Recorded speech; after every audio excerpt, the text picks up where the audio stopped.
Baik, langsung saja kita panggilkan Om Ben dan Mas Joshua untuk hadir di tengah-tengah kita secara virtual. Baik, halo selamat pagi Om Ben dan Mas Joshua. Ya, selamat pagi. Selamat pagi, Selamat Mbak. pagi, selamat pagi semuanya. Hari ini kita akan berbincang-bincang, hari ini kita akan ngobrol bareng, diskusi bareng terkait bekal ilmu trading dan scalping tentunya ya. Bersama rekan-rekan semuanya yang sudah ada di Zoom webinar dan juga di channel YouTube Philips Sekuritas Indonesia. Dan tentunya rekan-rekan bisa langsung menuliskan pertanyaan di kolom chat atau di kolom komentar yang ada di YouTube untuk bisa menanyakan terkait ilmu trading untuk bisa mendapatkan insight dari Om Ben dan Mas Joshua. Untuk formatnya sama, bisa tuliskan nama, kota asal, dan pertanyaan detailnya yang akan kita bahas satu persatu. Untuk 3 pertanyaan terbaik nantinya akan kita bahas satu persatu dan berhak mendapatkan merchandise spesial dari Philips Sekuritas Indonesia. Baik, Om Ben, Mas Joshua sudah siap kita berbincang-bincang? Siap dong. Iya. Baik, sebelum kita discuss secara lebih jauh, boleh perkenalkan diri terlebih dahulu, Om Ben dan Mas Joshua satu persatu. Boleh dimulai dari Om Ben terlebih dahulu? Silahkan, Oke, Mas. ya. Selamat siang teman-teman semuanya dari Philips Indonesia. Perkenalkan, ya saya Om Ben. Saya adalah professional trader ya, full time trader pekerjaan saya, dan saya juga co-founder dari dan CEO dari komunitas para pencari cuan ya. Itu aja. Baik. Boleh Mas Joshua bisa perkenalkan diri sebentar?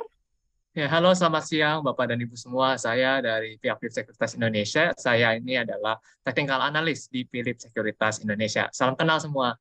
Salam kenal Om Ben dan Mas Joshua, sungguh sangat luar biasa. Ada full time trader dan ada juga dari riset analis Philips Sekuritas Indonesia. Rekan-rekan sudah antusias ingin mendengarkan berbagai macam insight menarik dari Om Ben dan tentunya dari Mas Joshua. Baik, kita mulai ya. Untuk poin yang pertama, ada cerita menarik apa sih Mas yang paling membekas ketika baru pertama kali memutuskan untuk menjadi trader saham? Mungkin dari Om Ben bisa langsung dijelaskan detailnya, ada hal yang menarik apa nih yang paling membekas di ingatan? Silakan Om Ben. Yang membekas ingatan ya. Sebenarnya saya ini jadi bergabung di webinar ini karena jujur ya, Philips Sekuritas adalah sekuritas pertama yang saya buka ya, seperti itu. Oh, Jadi terima kasih banyak. tahun Ya. 2017 ya, ketika saya baru mengenal trading, saya belajar trading ya, saya cari-cari sekuritas buka. Kebetulan waktu itu saya domisilinya masih di Semarang ya. Waktu itu belum ada online ya, belum bisa daftar online, jadi saya harus serahkan berkas ke kantor ya.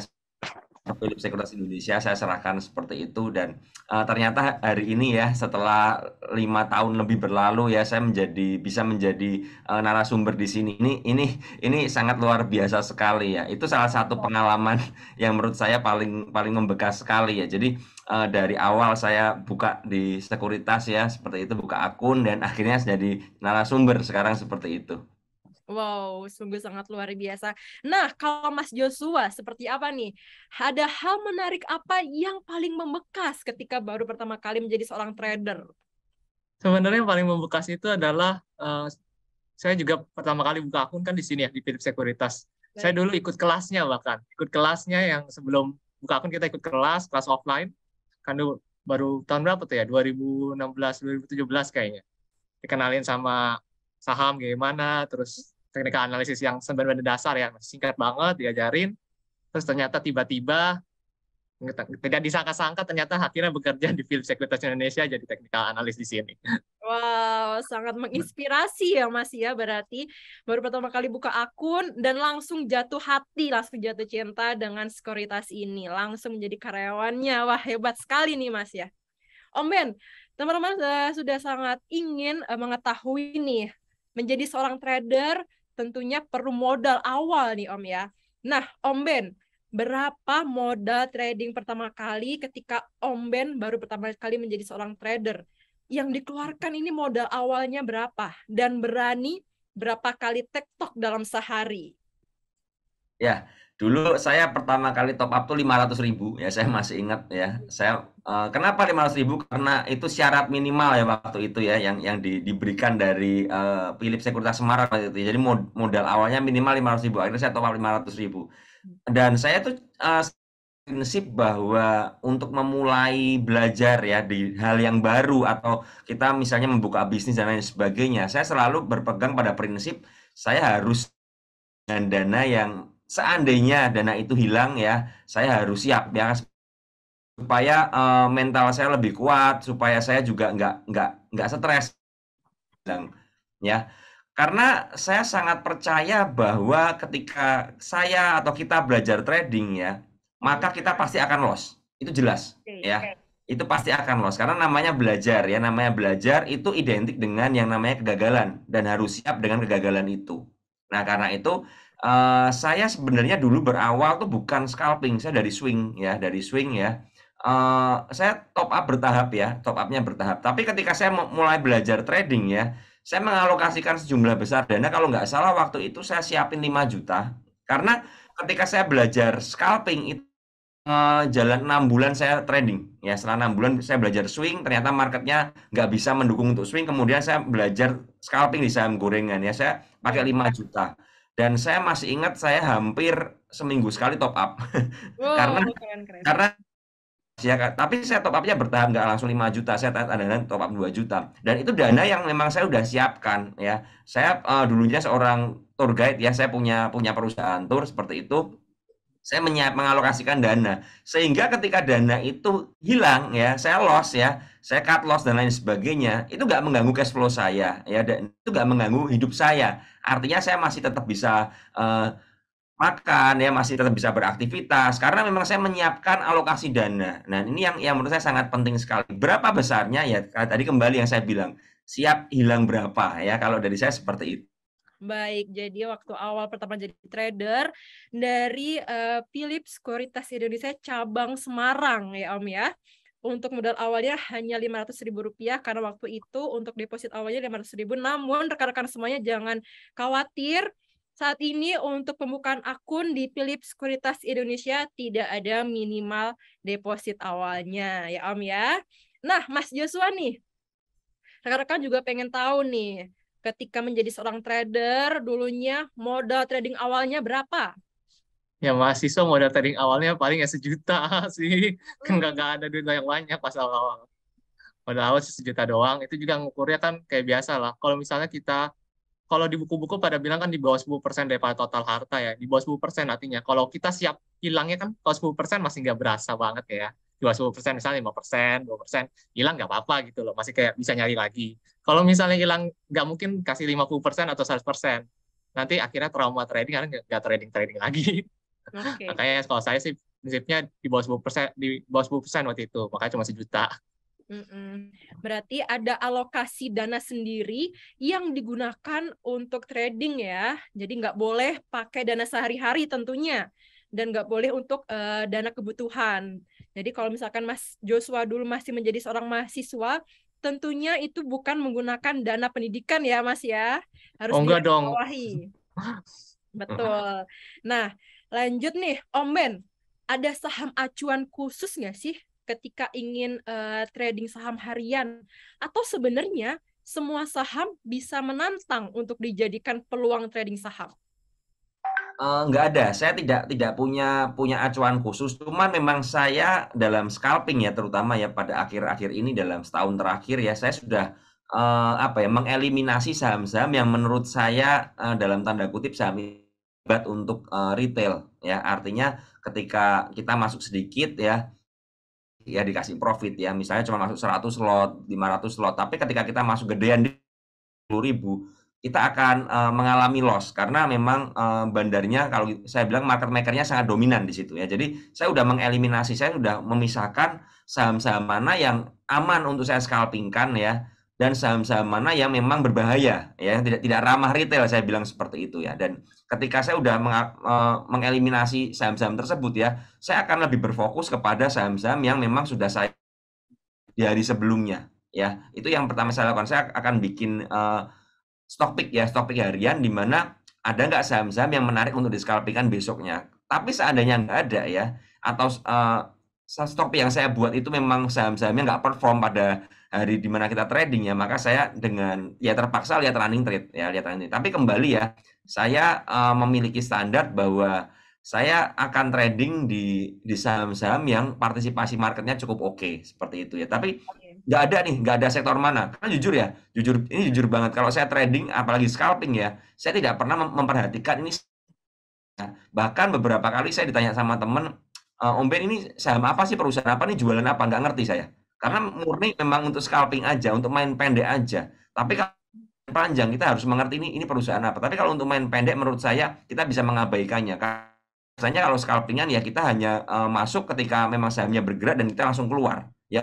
Jadi jarang sekali nyimpen ya. Jadi itu yang menjadi acuan itu.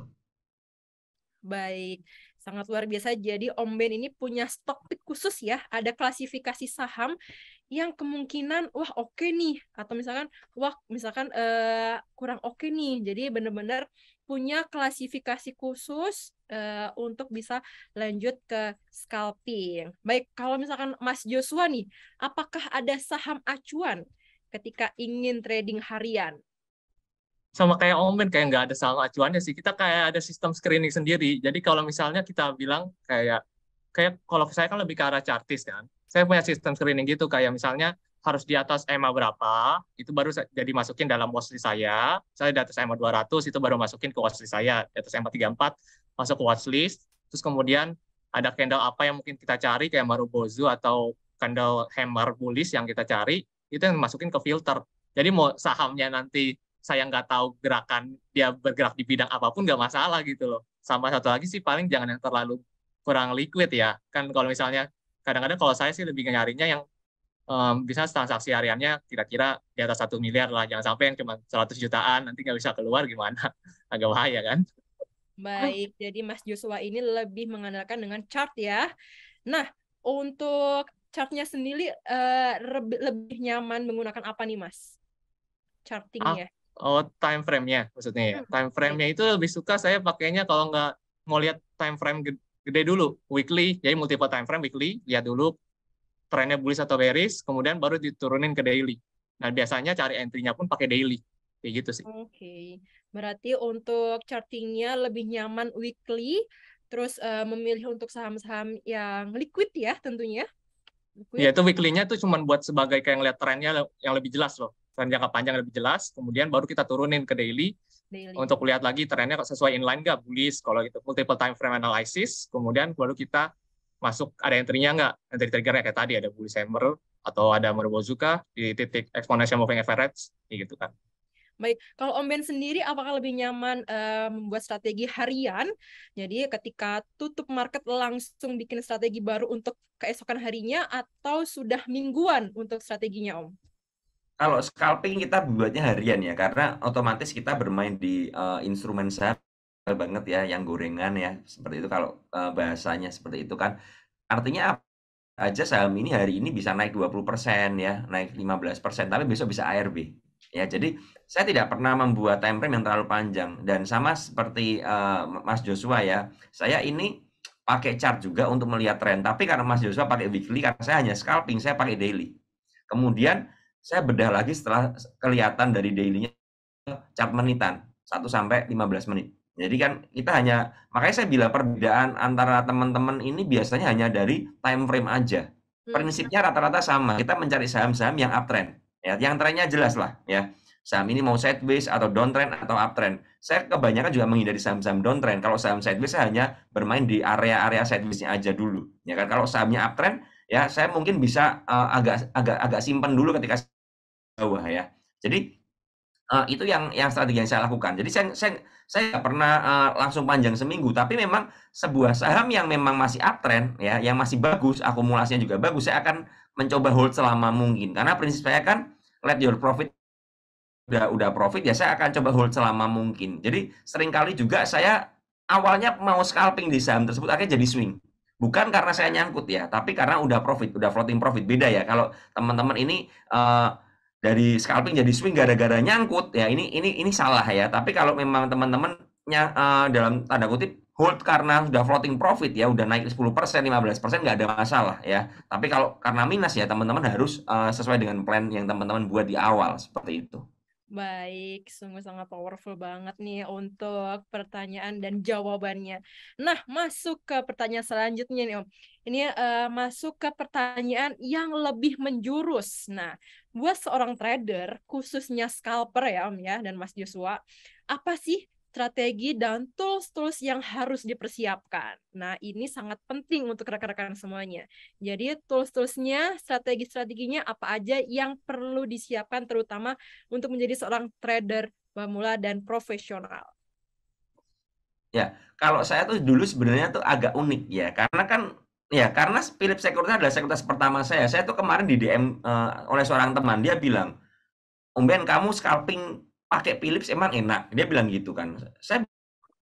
Saya nyaman-nyaman aja ya. Saya sangat nyaman sekali karena mungkin karena terbiasa. Ini adalah sekuritas pertama saya, jadi saya udah lihat tampilannya. Saya mengikuti dari tampilan yang lama sampai sekarang yang barusan diupdate ya, yang ada Swift segala, ada fast trading segala ya, dan kemudian sekarang juga udah diupdate di mana ketika order list-nya bisa di-searching, dulu kan belum ada itu ya.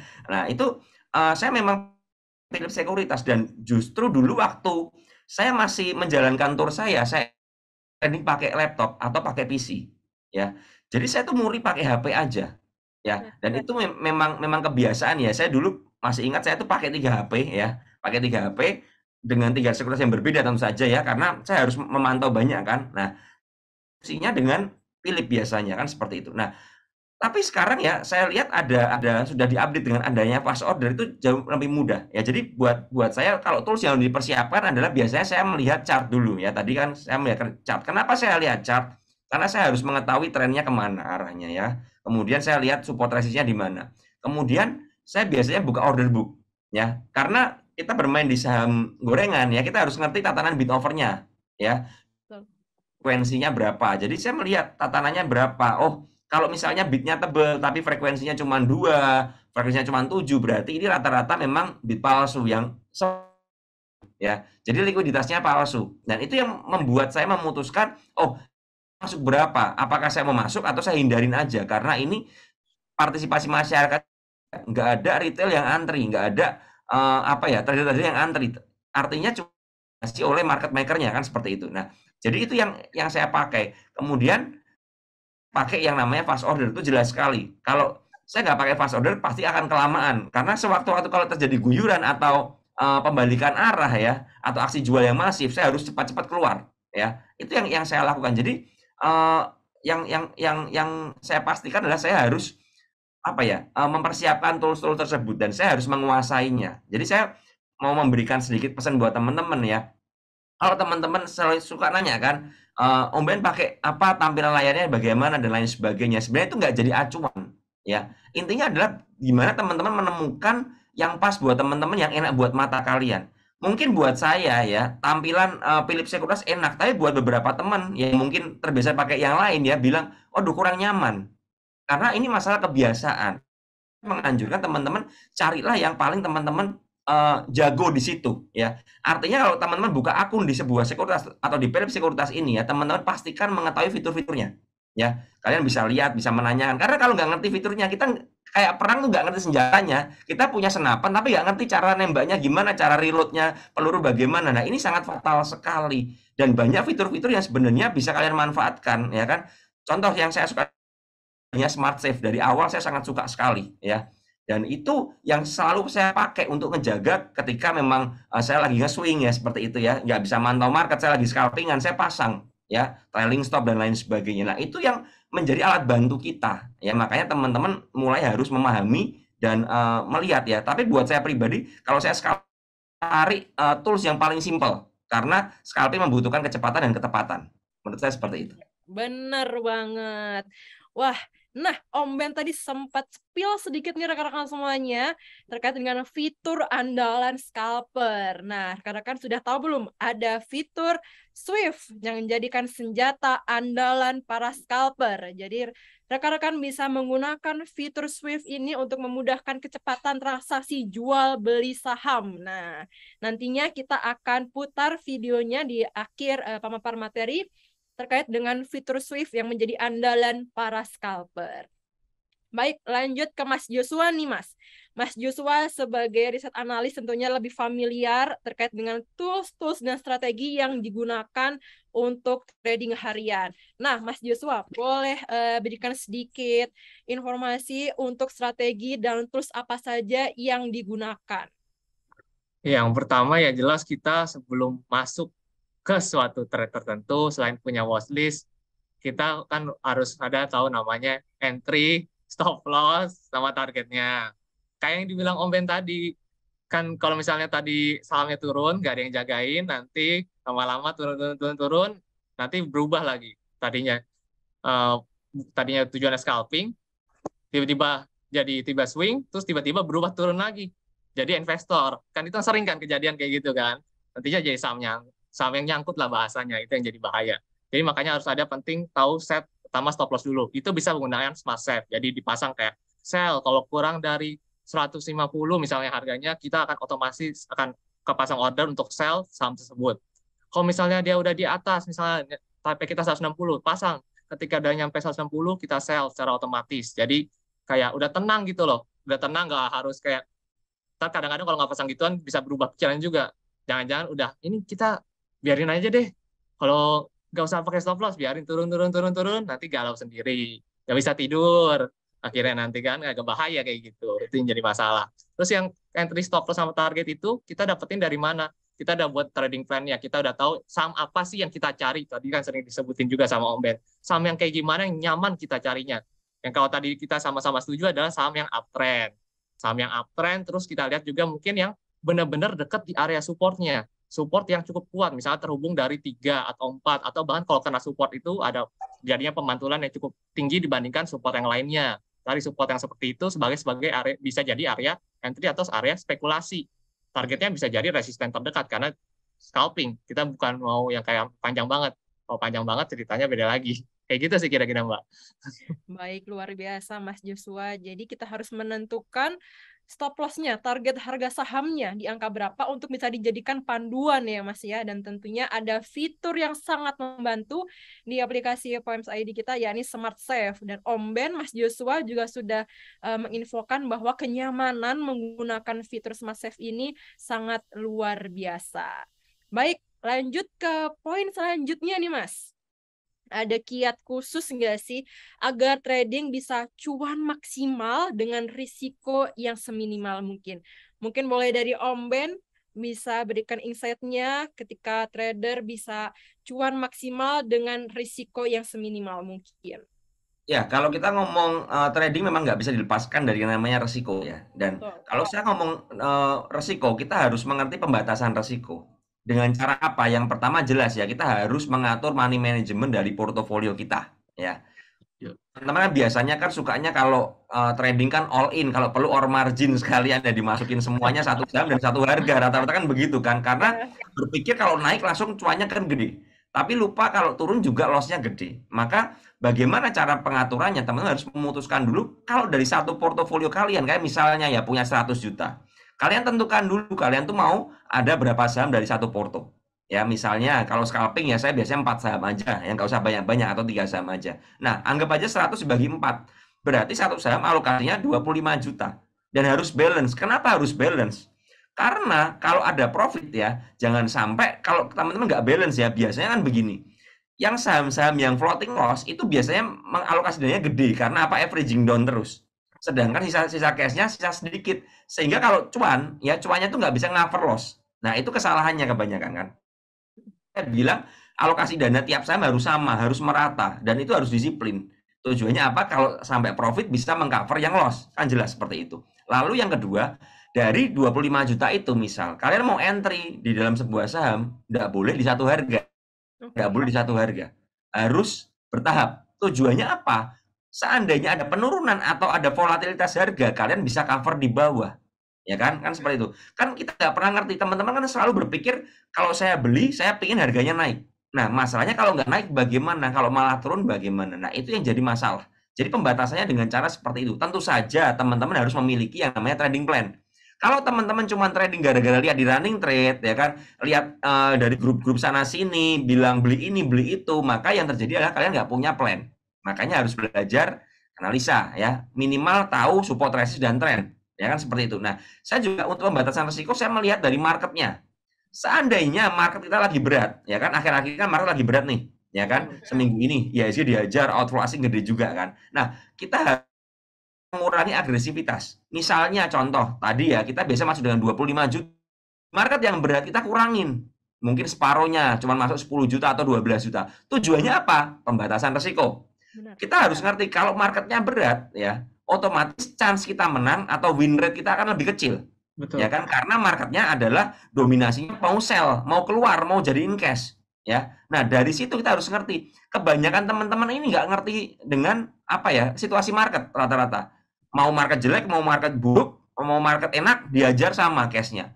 Akhirnya ketika marketnya jelek dengan yang tetap sama, akhirnya sering loss. Dan itu menyebabkan cuan yang didapatkan yang enak itu hilang semua. Nah, makanya harus mengerti, oh marketnya lagi jelek nih, saya mau trading nggak? Oh, kalau saya mau trading, saya harus kurangin posisi, ya kan? Harus pakai cash kecil. Kalau saya makin lebih baik, nggak usah trading hari itu.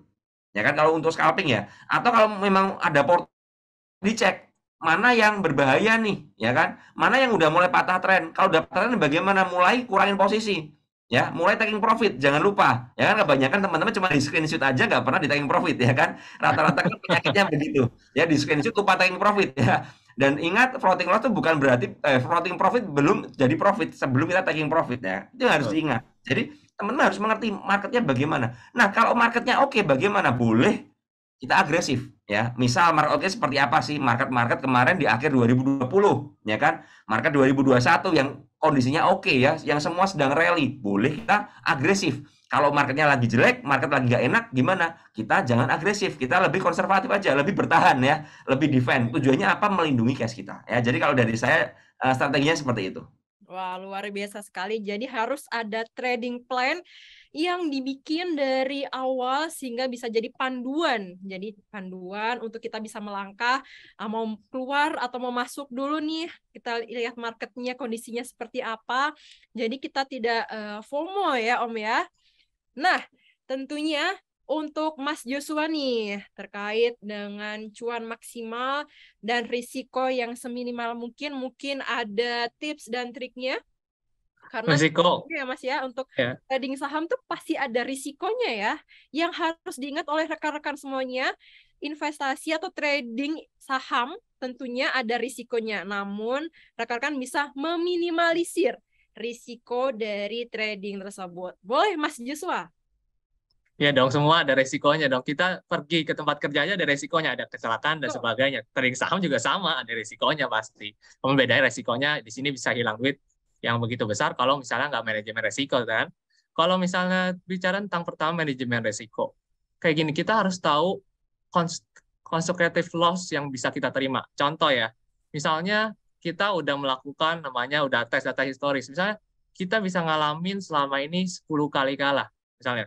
Beruntun kejadian dalam beruntun.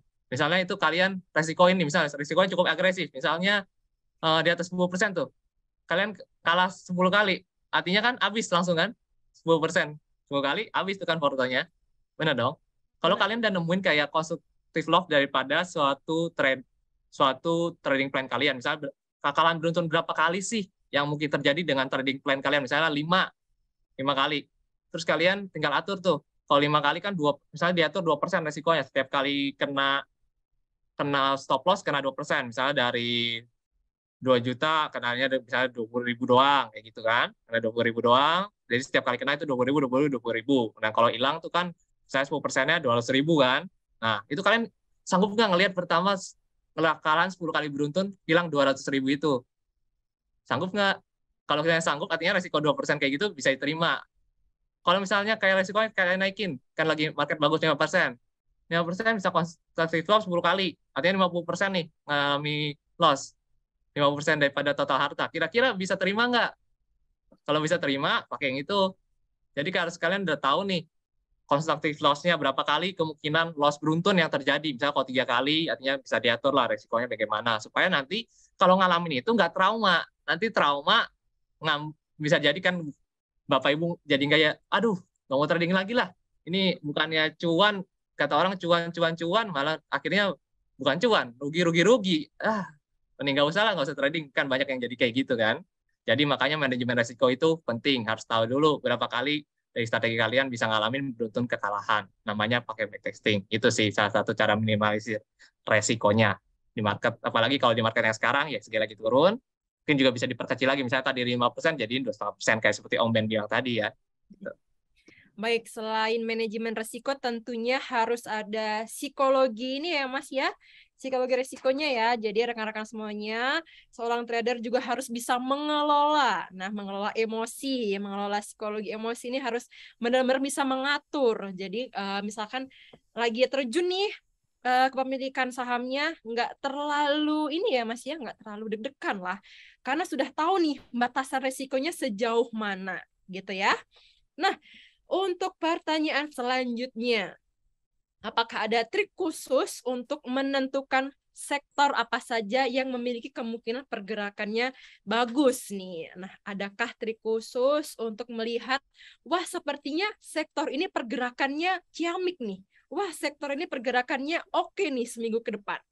Ada trik khusus nggak nih Om Ben dan Mas Joshua? Silahkan Om Ben.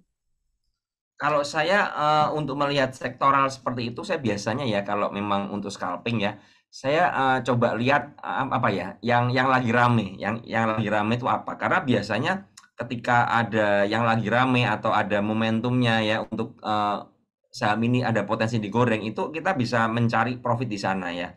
Jadi saya biasanya melihat news seperti itu, apakah memang ada kebijakan, misalnya ada kenaikan suku bunga atau misalnya ada pengetatan lainnya, itu yang saya baca dan itu apa ya, memang hanya sebagai informasi ya. Ingat, ini sebagai informasi aja ya.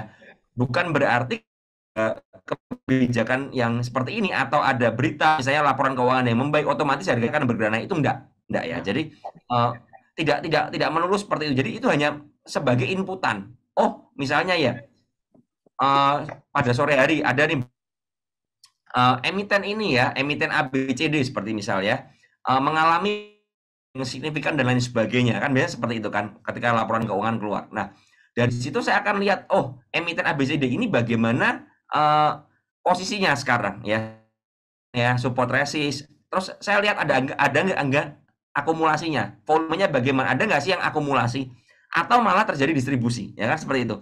Kalau ada yang ini bisa jadi pantauan ya. Kalau memang netral nggak ada apa-apa, saya akan masukkan ke watchlist. Tapi kalau lagi posisi distribusi ya, buangan seperti itu ya. Contoh ya, dulu ada saham di sektor retail ya seperti itu ya. Kita ngerti ada ini ada akuisisi dari sebuah perusahaan raksasa ya seperti itu ya. Ada yang masuk ya, ada yang masuk seperti itu. Tapi yang terjadi malah sahamnya ARB berjilid-jilid ya. Karena apa? Karena mereka memanfaatkan momentum itu untuk berjualan. Nah, itu yang kita harus waspadai. Jadi, ketika pemilihan saham dengan berdasarkan news yang ada atau dengan informasi yang ada di dalam portal berita, grup dan lain sebagainya, kita harus cek lagi, ya. Ingat, saya selalu bilang ya, info itu bisa bohong, tapi inflow nggak pernah bohong, ya. Artinya apa? Ya, kalau memang sahamnya lagi posisinya buangan, ya, maka kita hindarin aja. Contoh dulu bank digital, ya. Saya nggak usah sebut banknya lah ya. Ada bank A dan bank B di harga yang sama, di range 500 waktu itu saya masih ingat sekali. Ya, momentumnya sama, berita untuk menggorengnya sama, tapi bank A itu nggak kemana-mana, bank B-nya arah, bank A-nya cuma naik 10% atau 7% doang kan. Bank B-nya koreksi sedikit, bank A-nya ARB.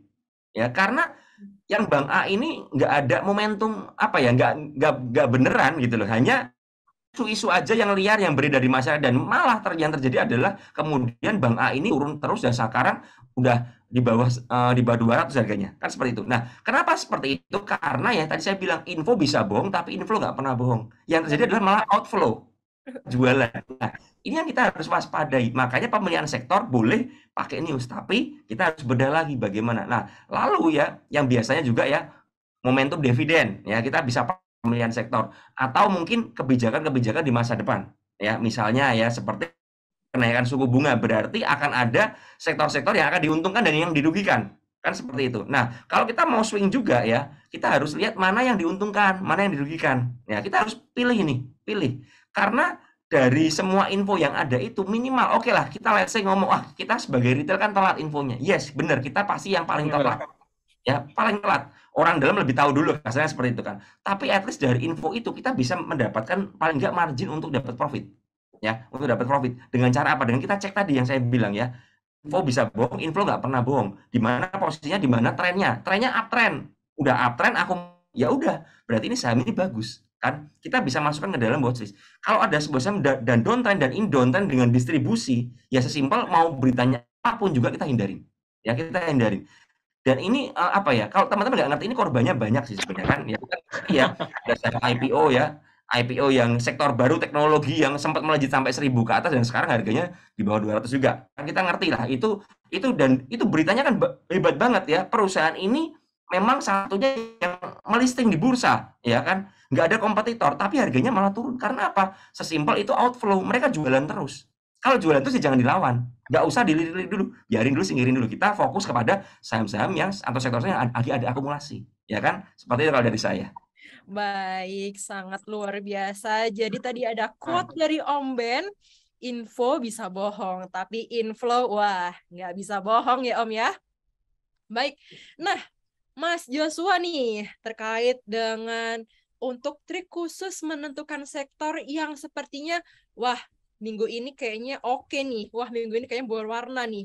Bagaimana, ada trik khusus nggak sih kalau misalkan ingin menentukan sektor apa saja yang kemungkinan pergerakannya bagus?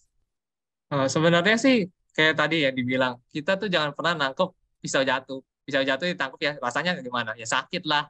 Kan terluka kalian nangkep pisau jatuh. Nah, terus yang kedua adalah kalau yang downtrend itu kan orang biasa bayangin tanya reversalnya kapan? Itu sebenarnya agak sulit ditentukan.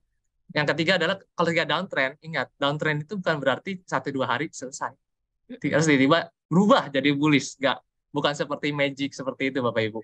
Ada yang downtrend yang bahkan sudah berlangsung, kalau dilihat di chartnya, udah bisa sampai 2 tahun, 3 tahun, atau bahkan sampai 5 tahun. Jadi bayangkan kalau main di downtrend itu, bayangin aja main downtrend, nggak pakai stop loss, rasanya kan artinya melihat portofolio turun bisa jadi lebih dari 50%. Dan trauma itu bisa terjadi, benar kan? Terus yang kedua adalah kita kalau mau screening, kalau saya sih lebih ngarahnya, pertama saya kan ada bikin kayak list kayak IDX sektoral apa, nah, IDX non cyclical, IDX financial, IDX bla bla bla itu energi dan sebagainya. Saya itu kita lihat secara trennya, saya di daily ataupun weekly-nya dilihat, diklik satu-satu, baru saya turun ke yang ada di list non cyclical. Misalnya non cyclical ada list saham-saham tertentu, di situ saya lihat ada nggak sih yang sahamnya masih uptrend sesuai dengan yang di non cyclical itu. Biasanya saya caranya kayak gitu ya. Nah, kalau misalnya dilihat downtrend ya hiraukan. Kalau dilihat nggak ada ternyata yang potensial, ya jangan dipaksain ada. Kalau dipaksain ada artinya kan udah ngelawan trading plan, nggak ada planning, artinya calon-calon nanti Bapak Ibu jadinya bingung sendiri nge-freeze ngeliatin aja harganya turun kah atau harga saatnya nanti turun bingung sendiri gitu loh. Ya, kira-kira tipsnya kayak gitu sih, Bu. Luar biasa lagi. Nah, untuk waktunya mungkin sangat terbatas. Boleh sekitar 2 pertanyaan lagi ya, Mas Joshua dan Om Ben. Iya. Nah, untuk bisa menentukan target harga saham, apakah kita harus punya acuan harga dan bagaimana cara paling ampuh menentukan acuan harganya? Ya, kalau dari saya sih ini kan pertanyaan ya. Cara paling ampuh menentukan harga, cara jual harga apa ya? Cara jual saham di harga tertinggi ya kan? Iya. Di harga puncak. Kan teman-teman kan maunya gitu. Mbak di bottom, jualnya di top ya. Kalau perlu setelah jual sahamnya ARB dulu, saham farmasi ya, setelah jual di 7.000-an kemudian ARB 12 kali ya. Itu kan ada kepuasan tersendiri mungkin, dan itu yang sering teman-teman tanyakan tipsnya bagaimana. Buat saya, kita nggak pernah ngerti di mana puncaknya ya, di mana puncak. Yes, kita bisa mengerti secara support dan resist ya.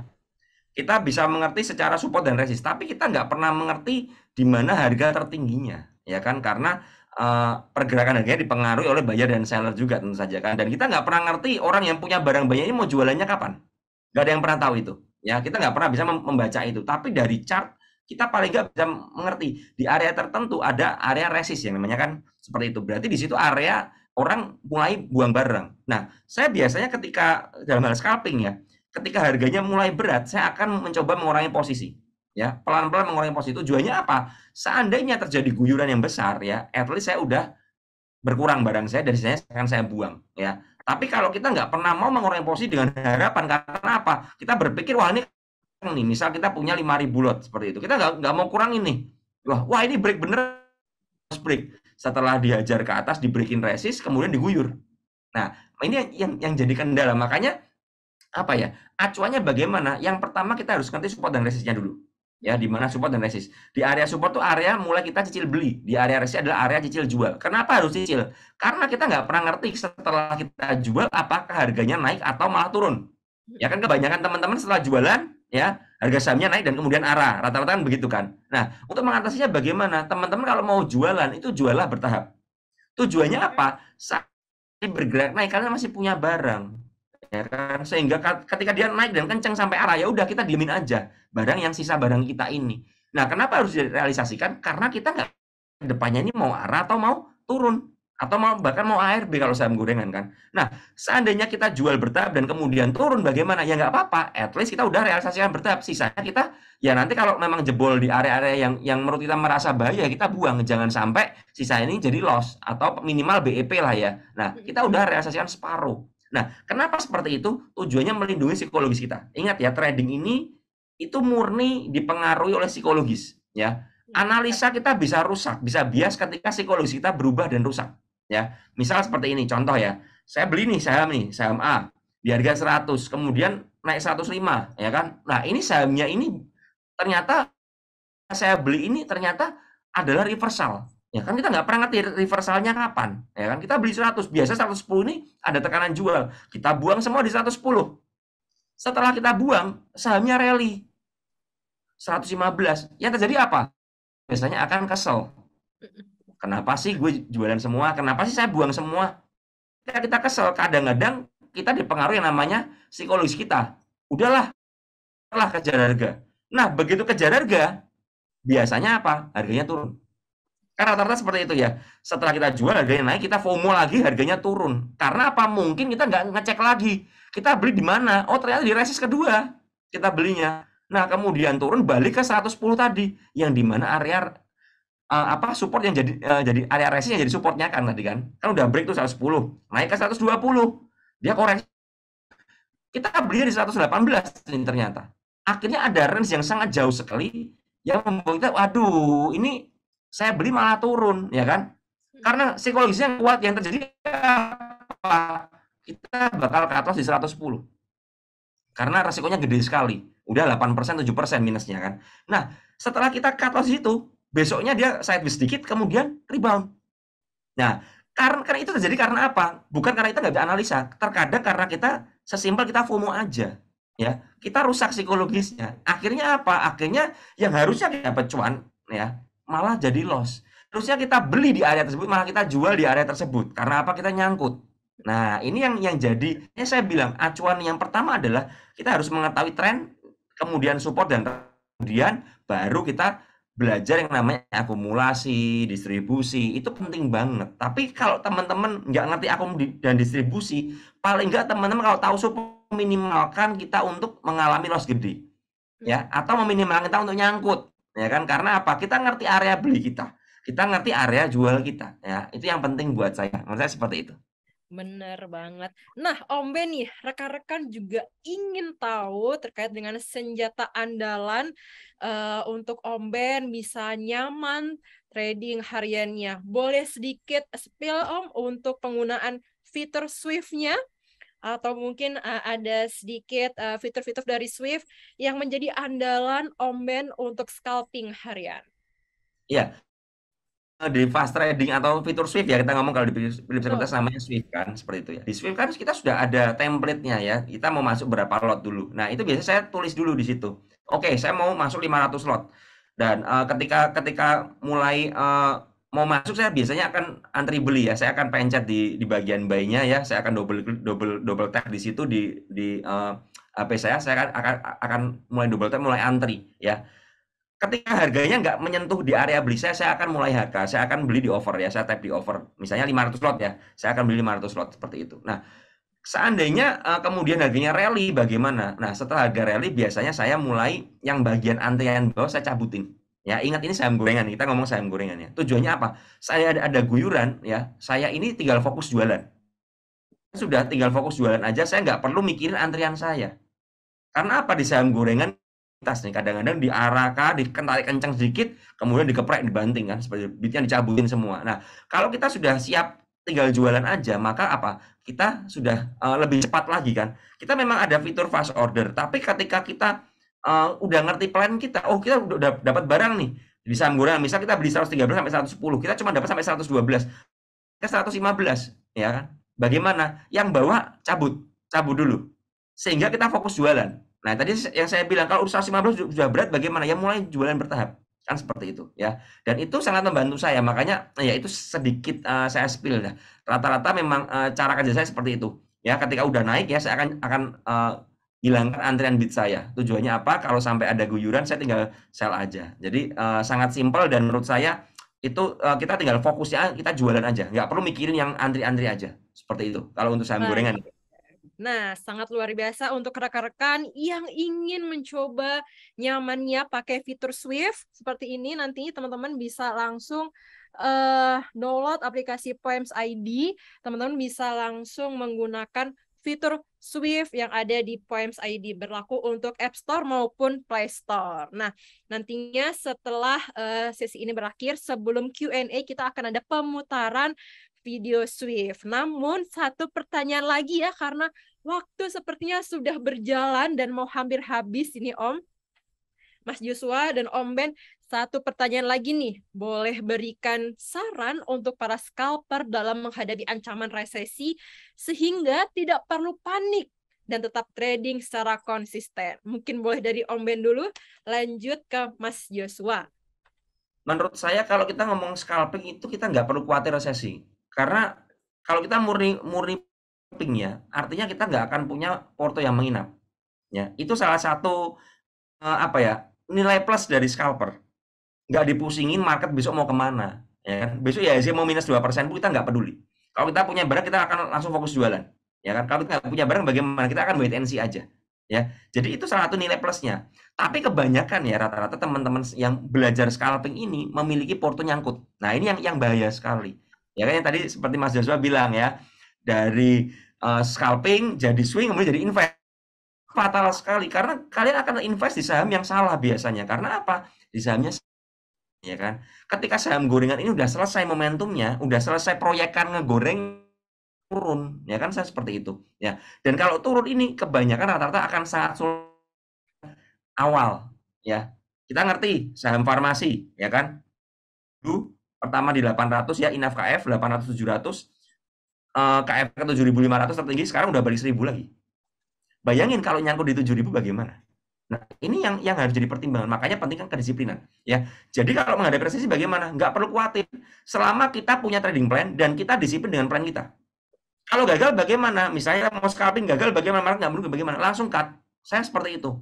Saya nggak akan kompromi dengan yang karena menurut saya cut loss itu mengamankan portofolio kita, itu yang pertama, cash kita, dan mengamankan psikologis.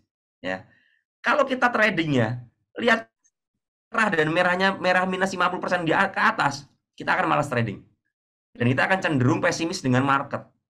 Tapi seandainya kita hari ini gagal, kita cut, kita evaluasi kenapa saya gagal hari ini. Ya, jadi setelah cut loss pun harus dievaluasi, ya kan? Kalau memang menuju resesi dan memang terjadi outflow yang sangat masif, yang gede banget, keluar banget, marketnya pesimis, bagaimana? Ya kita cari momentum aja. Misal contoh kemarin, ya kemarin ketika BBRI menyentuh area 4.700 itu kan area support tuh. Coba kalau teman-teman manfaatkan itu untuk beli. Semua orang panik ya, BBRI di 4.700 support. Oh udah nyangkut nih dari 4.900 mungkin orang-orang kan. Nah karena itu area support, yang kita ngerti area support kuat yang di break ya, kalau teman-teman lihat chartnya ya kan seperti itu kan. Itu area beli kita. Ya kalau memang mau scalping ya masuk di 4 tujuan ya, 4.710, 4.730. Nah, ketika rebound ke atas bagaimana? Karena namanya scalping. 740 misal ya. Harganya 4820 bagaimana? Ya udah keluar aja. Kan mau scalping aja niatnya kan. Ambil pantulan-pantulan. Nah, itu kita bisa manfaatin. Justru menurut saya ya teman-teman, kalau memang marketnya, kita ngomong resesi, yes resesi, tapi belum tentu marketnya juga gitu loh. Nah, kalau marketnya bener-bener cuman kayak diiris pelan-pelan, itu terkadang pantulannya nggak banyak. Kita nggak bisa memanfaatkan range harga volatilitasnya ya. Tapi seandainya marketnya bergerak penurunannya gap down-nya kencang, misal ya tiba-tiba open minus 2%, itu biasanya akan ada beberapa saham yang ada bisa mantul 2-3%. Ya, dan itu biasanya para scalper memanfaatkan ya, tentu saja dengan money management ya. Dan artinya kalau gagal bagaimana, langsung cut. Karena kalau nggak di-cut langsung besok kena ARB pasti. Ya kan, itu minus berapa lagi? Oh, jangan-jangan minus 2% lagi. Artinya akan ada gap down semua marketnya kan, karena aksi jualnya sangat gede ya. Jadi buat saya resesi buat scalper itu nggak terlalu ngefek selama ya teman-teman punya trading plan ya. Itu aja dari saya. Baik, jadi trading plan itu sangat penting dan kuncinya juga bisa psikologis emosi dari seorang trader itu juga harus diutamakan ya Om Ben ya. Baik, untuk Mas Joshua, boleh sedikit saran sebelum kita menutup sesi di talk show virtual di pagi hari ini. Kayak biasa tadi technical analyst sebenarnya ngelihat daripada peluang dari trading plan kita ada atau enggak. Pengaruh market resesi atau enggak itu kurang relevan bagi seorang trader sebenarnya. Karena kita manfaatkan kayak tadi dibilang, scalping itu manfaatkan momen-momen kecil ya, kenaikan kecil yang rebound terhadap area supportnya. Jadi kalau resesi tetap santai aja, cari saham yang mungkin masih bullish dan dekat dengan area supportnya, dan juga bisa memanfaatkan mungkin area gap yang tadi disampaikan oleh dari Bapak Om Ben ya, gitu ya. Itu juga bisa dimanfaatkan. Jadi juga tolong jangan kalau lagi market kayak tadi kan kita ada ARB. ARB itu kan bisa kadang-kadang berjilid-jilid ya. Kalau kalian nggak masang stop loss-nya, artinya kalian bisa ARB berjilid-jilid, antrian tidak terjemput-jemput. Itu apalagi main saham-saham yang kecil-kecil. Second tier atau third tier. Nanti akhirnya nyangkut. Jadi lebih baik trading plan-nya benar-benar dijalanin disiplin. Susah nggak? Susah banget bahkan. Itu waktu mungkin ada yang 6 bulan, setahun baru bisa disiplin ikutin ya Pak trading plan-nya. Dan jangan juga karena udah nggak punya trading plan, ikutin saran teman yang nggak tahu dapat sumbernya dari mana, stop loss yang nggak tahu di mana, dan nanti kena hati-hati nanti kena ARB berjilid-jilid, nanti jangan salahin teman psikologi rusak, teman hilang. Jadi 2 gitu kan. Udah gitu porto juga jelek, makin bad mood gitu yang jadi masalah. Seperti itu Bapak Ibu ya. Kira-kira itu saja sih dari saya. Betul sekali, sangat menarik sekali terkait dengan jawaban-jawaban yang sudah diberikan oleh Om Ben, begitu pula oleh Mas Joshua. Nah, rekan-rekan sekalian, dari tadi kita sedikit spill nih terkait dengan fitur andalan para scalper. Di Poems ID ada fitur namanya Swift yang memudahkan scalper untuk jual beli saham secara harian tanpa perlu berlama-lama lagi, tanpa perlu berpusing-pusing lagi untuk berpindah menu, langsung pada halaman tersebut bisa jual beli secara mudah dan mengubah secara lebih gampang. Nah, untuk rekan-rekan yang sebelumnya belum tahu nih apa sih fitur Swift itu, boleh kita sedikit putarkan official video dari fitur Swift di Poems ID.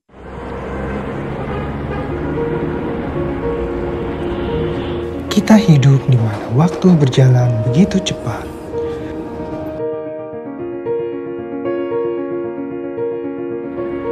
Banyak momen yang terjadi dalam setiap hitungan detik, menit, dan jam.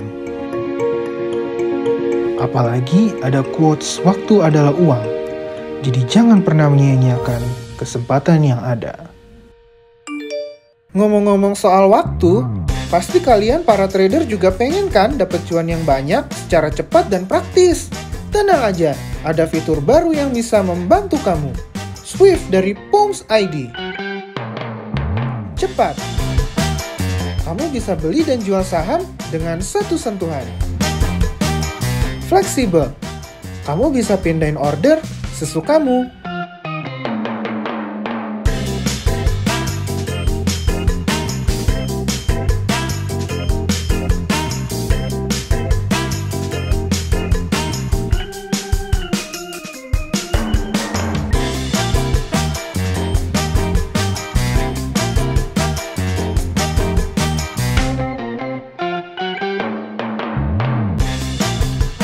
All in one. Gak perlu ribet lagi bolak-balik ke menu lainnya. Semua jadi satu kok dalam satu halaman. Asyik kan? Mulai sekarang gak perlu ribet lagi deh transaksinya. Pakai Swift-nya Poems ID aja. Install sekarang. Baik, itu dia video official dari fitur Swift di Poems ID. Sangat membantu scalper untuk jual beli saham harian. Nah, tentunya buat rekan-rekan yang ingin merasakan keistimewaan dari fitur Swift bisa langsung install aplikasi Poems ID di Play Store ataupun di App Store dan langsung mencoba keunggulan fitur Swift. Baik, Om Ben dan Mas Joshua, kita lanjut ke sesi Q&A. Sudah banyak pertanyaan masuk, namun karena keterbatasan waktu, kita ambil 3 pertanyaan atau 2, boleh 2 atau 3 pertanyaan. Nantinya akan mendapatkan merchandise spesial dari Philips Sekuritas Indonesia. Untuk sesi Q&A ini, kita beri waktu 10 menit ya Om ya, karena keterbatasan waktu. Untuk pertanyaan pertama, datang dari Bapak Aji Sabto dari Yogyakarta. Nah, pertanyaannya yakni indikator apa saja yang menjadi saran dari Om Ben untuk menunjang scalping menggunakan fitur Swift. Nah, indikatornya apa aja nih Om? Yang sangat memberikan kenyamanan. Silahkan Om Ben. Kalau saya trading itu kan gini kan, scalping ini kita berbicara soal kecepatan ya dan ketepatan kan. Makanya saya nggak pernah pakai banyak indikator ya kalau dari chart ya. Kalau dari chart saya nggak pernah pakai banyak indikator, saya hanya pakai 10 ya, karena seperti itu kan untuk time frame kecil ya. Kemudian saya biasanya melihat dari bid overnya ya. Jadi saya lihat tatanan bid overnya bagaimana. Kan di dalam Swift kan ada ya, ini ada bid volume, kemudian ada ask volume atau over ya. Kemudian ada open, high, low, average dan volume. Saya itu akan mencoba melihat dulu ya. Kalau dari Swift ini kan nggak bisa kelihatan frekuensinya berapa ya. Jadi saya biasanya langsung pindah ke order book-nya dulu ya. Saya akan pindah masuk ke dalam order book dulu ya. Seperti itu ya, ke order book ya. Karena di situ kan kita bisa lihat antriannya berapa dan lain sebagainya kan. Nah, jadi ketika saya udah memutuskan oke, saham ini layak untuk saya scalping kan, saya baru berpindah ke Swift ya. Jadi Swift hanya untuk eksekusi aja ya. Tapi untuk analisanya kita pakai yang namanya chart ya. Karena saya mau melihat trennya bagaimana, seperti bagaimana kan, seperti itu kan. Kemudian saya lihat apakah cukup aman buat saya untuk masuk atau enggak ya kan. Nah, ini yang butuh untuk kita lihat ya. Nah, setelah kita yakin memang ini oke, baru kita masuk ke dalam Swift-nya ya. Jadi Swift hanya untuk eksekusi ya. Jadi mungkin ini pertanyaan agak sedikit salah ya menurut saya. Di Swift kita nggak bisa pakai indikator ya. Swift hanya untuk eksekusinya. Jadi Swift ini untuk senjatanya ya kan? Untuk nembaknya seperti itu ya. Pistolnya pakai Swift ya. Seperti itu ya. Jadi tapi sebelum masuk ke dalam sebuah saham jangan lupa dianalisa. Kalau dari saya seperti itu.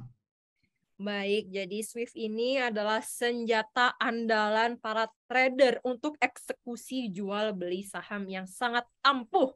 Nah, untuk pertanyaan yang kedua datang dari Bapak Andreas Noviano dari Bogor. Nah, pertanyaannya ini tips menjaga psikologis saat trading dan scalping. Nah, mungkin ini boleh saya berikan kepada Mas Joshua ya. Pertanyaannya ini bagaimana cara memfilter saham yang cocok untuk scalping dalam time frame menit atau detik, dan juga bagaimana tips mengatur area taking profit, stop loss dan juga trailing stop agar tidak terkecoh false break.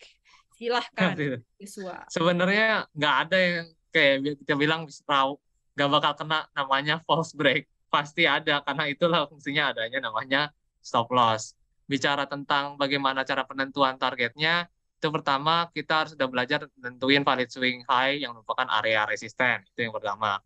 Terus area resisten ini biasanya kalau saya pribadi, kalau ada nemu area resistennya, saya nggak ambil persis di ujung daripada area resistennya. Jadi benar-benar kayak misalnya saya turun 3-4 tick dekat area resistennya. Kemudian kalau bicara tentang supportnya biasa saya jadikan area stop loss-nya, support di bagian low, atau kalau kita bisa bilang shadow low-nya itu yang dipakai sebagai area stop loss-nya. Itu sih kayak gitu. Biasanya cari juga saham-saham yang uptrend. Kalau ngatur psikologinya juga Ngatur psikologinya sih sebenarnya itu paling PR ya. Ngatur psikologinya adalah dengan kita punya data. Kalau kita punya data, misalnya kita udah tahu setiap kali dia ada di exponential moving average misalnya 21 dan ada pemantulan pada area exponential moving average 21 ini disertai dengan ada valid swing low yang merupakan area support, itu artinya ada peluang dia mengalami kenaikan. Berapa persen peluangnya? Misalnya kita setelah tes data historis 60%, setelah cek trading beneran match nih 60%.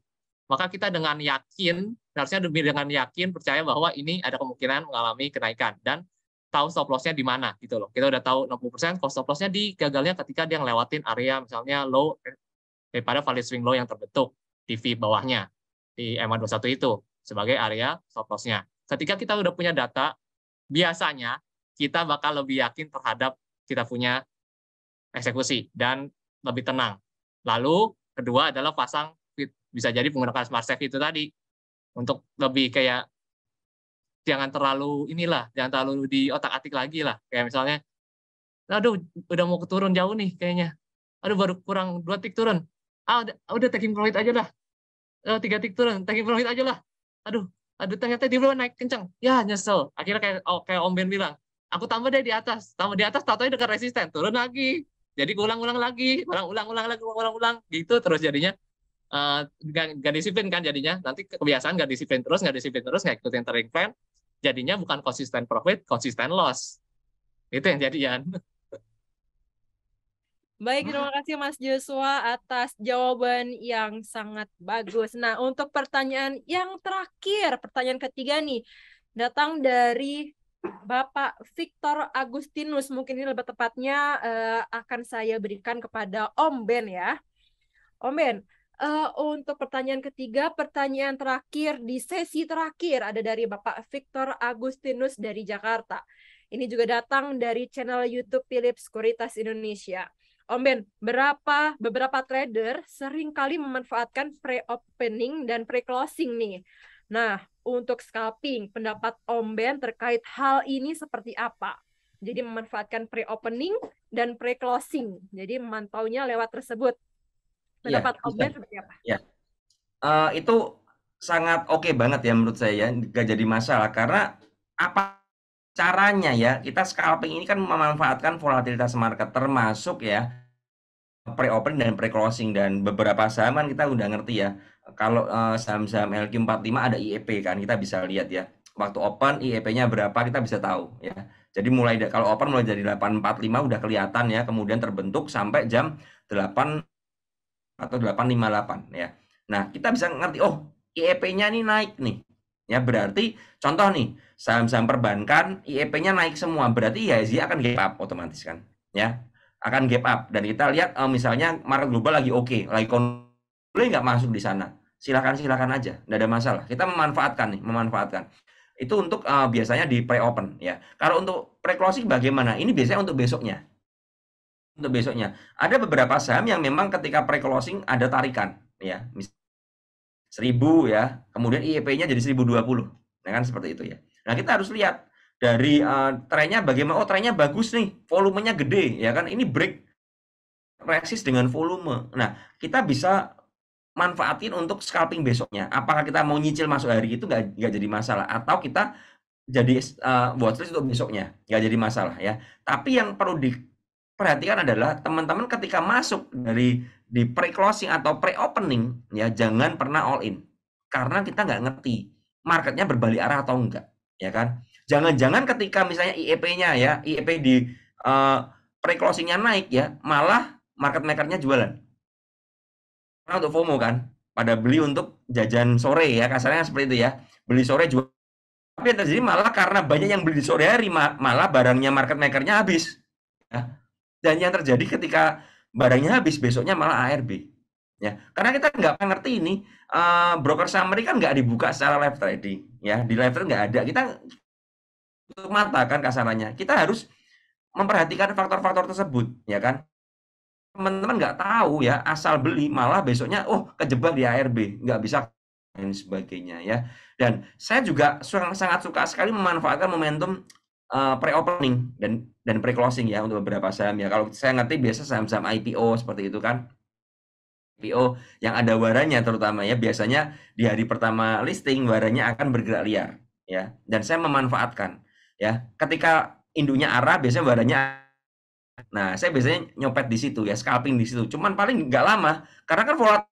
Kemarin ya kita ngerti ada saham MMIX ya, kemudian ada saham lagi ISAP ya, seperti itu kan ya, jadi cuma 1 menit kemudian keluar ya, itu kita memanfaatkan volatil di market pembukaan aja. Tapi ingat ya, ini harus cepat ya. Karena sebuah saham semakin volatile, apalagi ini waran, apalagi yang likuiditasnya kecil, berarti kan volatile tiba-tiba bisa gap up. Nah, ketika di gap up itu terkadang ada yang berjualan. Nah, itu kita harus waspadai. Kalau teman-teman nggak bisa menerima resiko seperti itu, atau ini kok terlalu ngeri, ya mendingan nggak usah main ya. Karena banyak hal, banyak tempat lain yang saya bisa manfaatkan untuk scalpingan ya. Tapi kalau untuk pre-open dan pre-close ini benar-benar sangat disiplin sekali dan pakai money management, pesan saya ya. Karena kita nggak pernah ngerti kenyataannya marketnya berkata apa. Kalau di pre-closing ya perhatikan broker summary-nya bagaimana ya kan. Kalau di pre-opening jangan-jangan IHSG-nya gap up kemudian malah merah langsung. Nah, ini yang bahaya banget.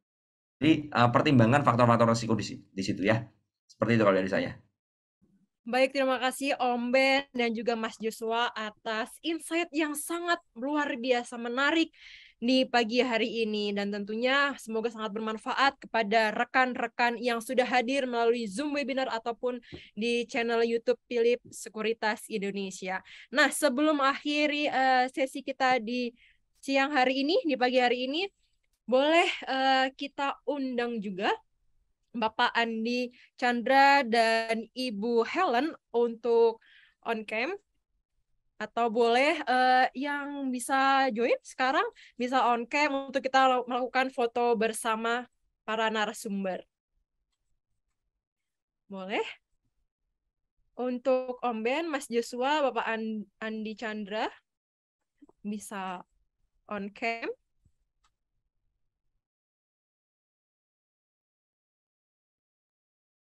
Baik. Tim sudah siap untuk melakukan sesi foto bersama?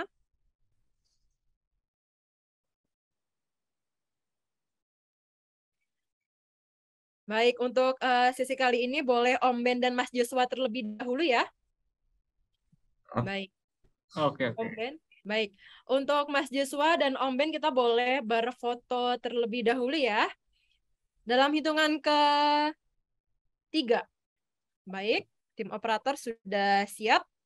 Baik, 1, 2, 3. Sekali lagi boleh acungkan jempol. Acungkan jempol ya, Mas Joshua dan Om Ben.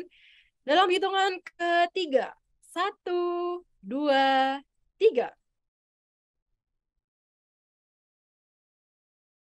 Baik, terima kasih banyak Om Ben dan juga Mas Joshua atas materi dan pemaparan yang sangat menarik sekali di pagi hari ini.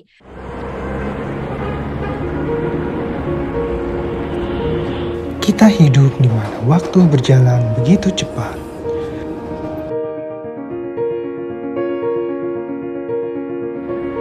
Banyak momen yang terjadi dalam setiap hitungan detik, menit, dan jam.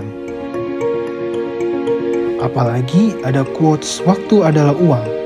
Jadi jangan pernah menyia-nyiakan kesempatan yang ada.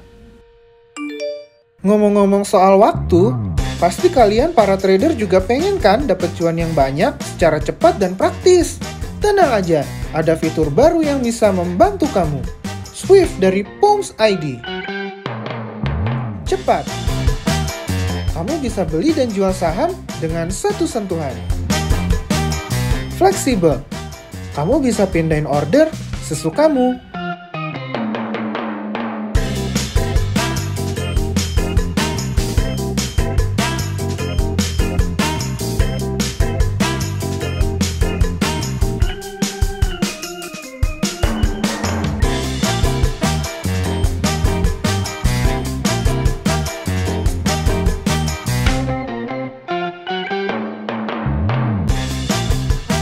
In one. Gak perlu ribet lagi bolak-balik ke menu lainnya. Semua jadi satu kok dalam satu halaman. Asyik kan? Mulai sekarang nggak perlu ribet lagi deh transaksinya. Pakai Swift-nya Pomps ID aja. Install sekarang.